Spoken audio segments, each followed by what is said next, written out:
You've got a 1, a 2, a 3, and a hey now metal mic coming at you. It is Wednesday morning, and it is bitter cold out. It's, what, December 14th today, and I'm down in the bunker. What do we got? We got 8:24 a.m. Minnesota time. So an interesting situation has developed for me. As always, I'm always hunting on eBay for new purchases for the collection, Iron Crosses, the German helmets, etc. A few months ago, I noticed someone had listed a Third Reich Iron Cross on their first class in the case with a buy it now. I contacted them asking if there was any room to move on the price. Long story short, eBay ended up removing their listing, and then they contacted me and asked if I'd be interested in it. I said, hey, sure, no problem. Send it to me and I'll take a look at it so I can see it in my hand to see if it's real, being that the fakes now are just so hard to tell unless you're holding them in your hand. And so that's what they've done. They sent it to me, took some time, they went through the effort and sent it to me, and right now, first off, if you collect Iron Crosses, I advise you get this book, The Iron Time. It's a Bible of information, literally. And so I have found maker number 26, that's the one that this Iron Cross is. And this is the cross that was sent to me. So I'm going to just hold this manually today instead of using the tripod. Now the case totally looks original to me. And you can see the indent of the cross on there. That's a good sign that something has been in the box a long time. Definitely an original case. You can see the staining on it. And at first look at this Iron Cross with the frosting on it, if you'll notice, as well as seeing it from that angle, it really looks good. So when I pulled it out of the box, I said, oh geez, this is an original. So let's flip it over real quick here. Let's pull it out of this little case here. Now the case is missing the outer shell on the base. This is interesting here. There's some maker's marks on the rear here to this. Quite interesting.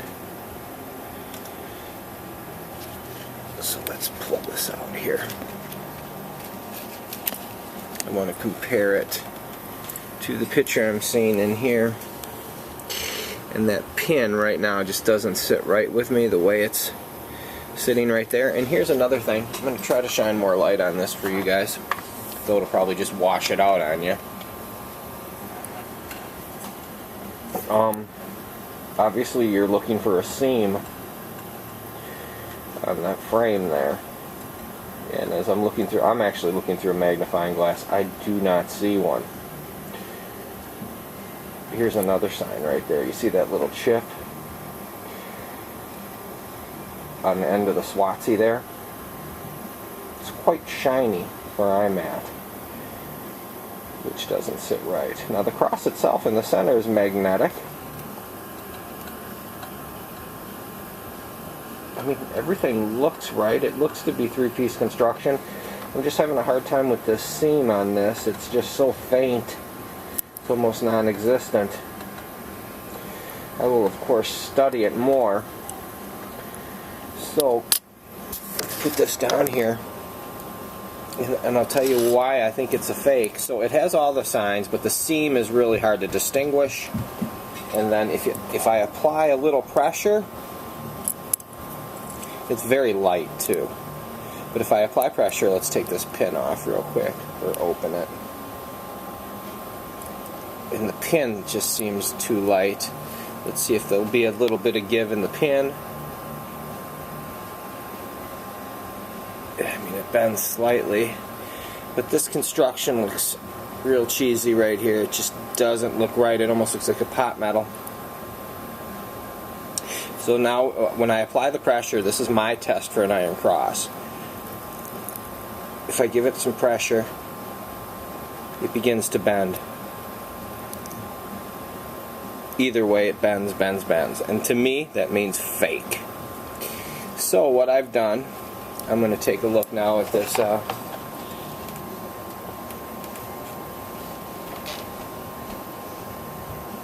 here's another sign. This 26, which would be a rare cross, is raised. the one in the picture in the book.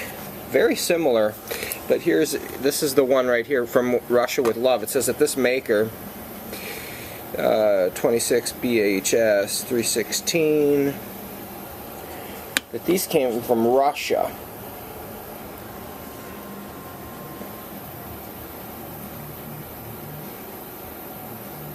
I really like the case, though. The case is original and is well marked.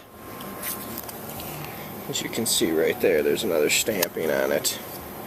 So the case is original to me, but here's the differences, and this is what set me, is you'll notice in the book this clasp.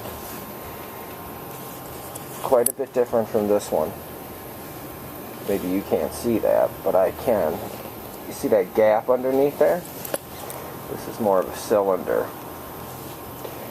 But whatever the case, even when you get away from the magnifying glass,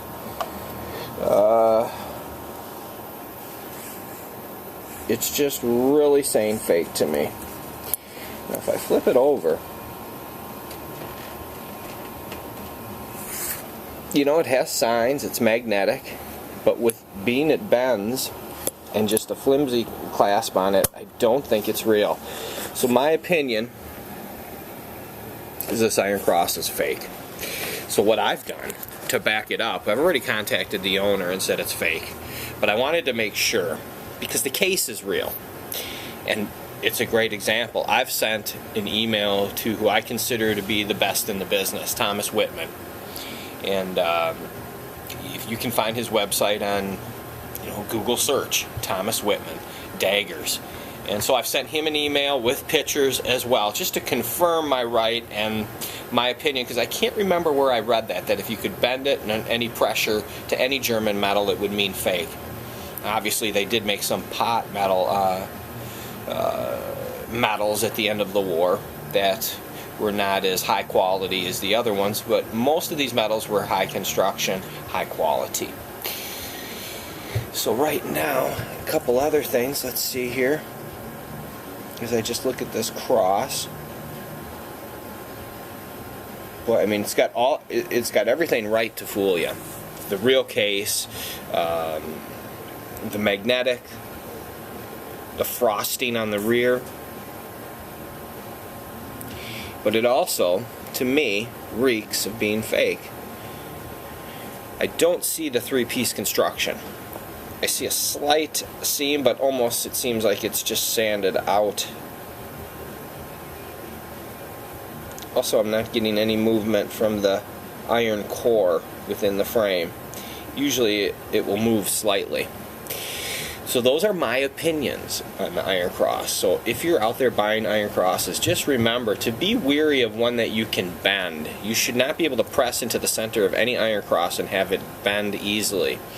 Now, if I hear back from Thomas Whitman that this is an original, I'm going to fall off my chair. But that could easily be because we don't know everything in life, right? It's a never-ending learning process.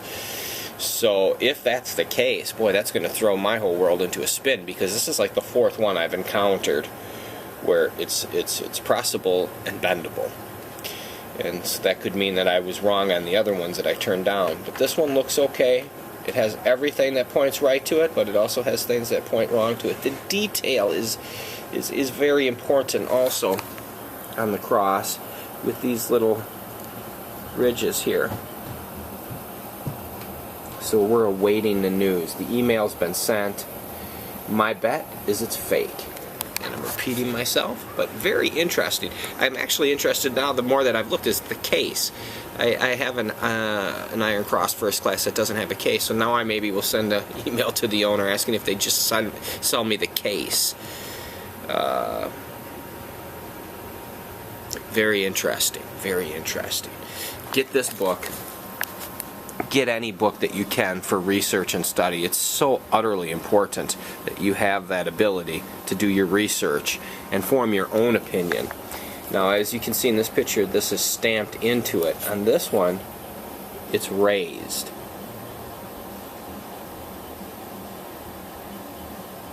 It says that a stash of these was found in 1999 in the Soviet Union. Very interesting. So that's it. That's our little tidbit of history today. A couple other things I wanted to touch base with. Bearded Diver. You were interested in that Italian. You already sent me that one picture, which I have right back over there. I'll tell you what, if you send me the other picture that goes with this one, I'll send you the Italian. And I'll throw something in extra as a bonus too. I don't know what it'll be, but I'll gather something just as a ribbon on top. Casey, I haven't heard back from you. The last email I heard from you, I got a null, N-U-L-L. Did that mean that deal was off the table? Because I know you said you were putting together some boxes for me.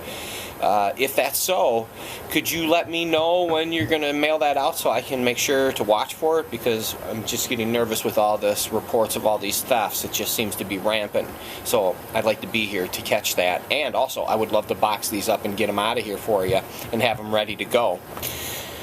So if we're still ready to rock and roll on that, that would be awesome. So I think that's all that I can touch base on. Other than that, I'm just going to go and listen to some Metallica and putz around some more and have a good day, everyone. Metal Mike, as always, in the bunker. And you know I got the noise upstairs from the kids. That's just part of life. And the new Metallica is good. But yeah, this case is shit. I mean, it's missing damn near the whole bottom half, the pin, etc. But I could use it just as a display to display my Iron Cross. I don't know how the owner would feel because I've already dropped the news on him that it's fake, and now for me to contact him back and say, well, could you sell me the case? And I'm not going to give you much for it. I'll give you $20 for the case. Send you the Iron Cross back. Now, if I hear back that this is a real Iron Cross, yeah, I'm filibustering. I'm going to drop off my fucking chair. But I believe it's fake. I would bet on it. What are your opinions out there? Let me hear you. Do you collect Iron Crosses? Do you use this test? Because I think in the old days it was just simple look for three-piece construction. Is it magnetic? And if you had those things, you were like, it's real. Obviously, the cheesy ones are very easy to spot. But this is a well-done one, and I had heard there's so many coming out of Poland, etc., blah, blah, blah. We can go on and on, that they've become so good at this, and especially over in Germany, where they sell them to tourists. So that's it. I've rambled, I've ranted, I'm going to have my coffee, and I'm going to just putz around the bunker. Metal Mike, always junking, always picking, always trying to pull a deal. Remember, if you see anything in my videos, I'm always looking to purchase German World War II, World War I, Japanese World War I, or World War II, or pre-World War II, American, World War I, World War II, Vietnam, you name it, I want it. The more unique, the more battle-worn, the more trench-arty, the more ID'd, I'm interested. I prefer to trade, but if not, you know, hey, whatever, I can buy it outright, but I would like to trade. I've got, you name it, I've got it. So I can work out a hell of a package if you have any of your things. I had someone mention to me a couple weeks ago, they had an SA dagger, and they said that they would only trade for fishing lures. If there's anything else on your want list, you know I can put together a hell of a package for you. So that's it. I've tempted you with that. And then to one of my girlfriend's clients, if for some reason you're seeing this, you said that you have a German World War II sword. Amy told me about it. Basically, it's this simple. If you would want to give it to Amy, and she could bring it to me, and I'll take a look at it. I know that you weren't sure if you wanted to sell it or just get an appraisal. I will appraise it and make you a fair offer, and then you can either just take the appraisal or you can sell it to me at that offer. And why do I need it with me? Because then I can take the time to do the research. The maker, you said it was engraved, etc. And then I can mail pictures to one of the guys that I know is top in the game, and I can get a real estimate and make you a very fair offer on it. So that's it. Metal Mike, always trying to swing a deal, always trying to barter. I love that show, Down Home Dickering, which is still on Comcast on demand. So they've got 4 episodes up. I just can watch it over and over again. Love that show. I wish they'd bring it back. Metal Mike, and it wouldn't be right if I didn't end it with a, hey now! Metal Mike.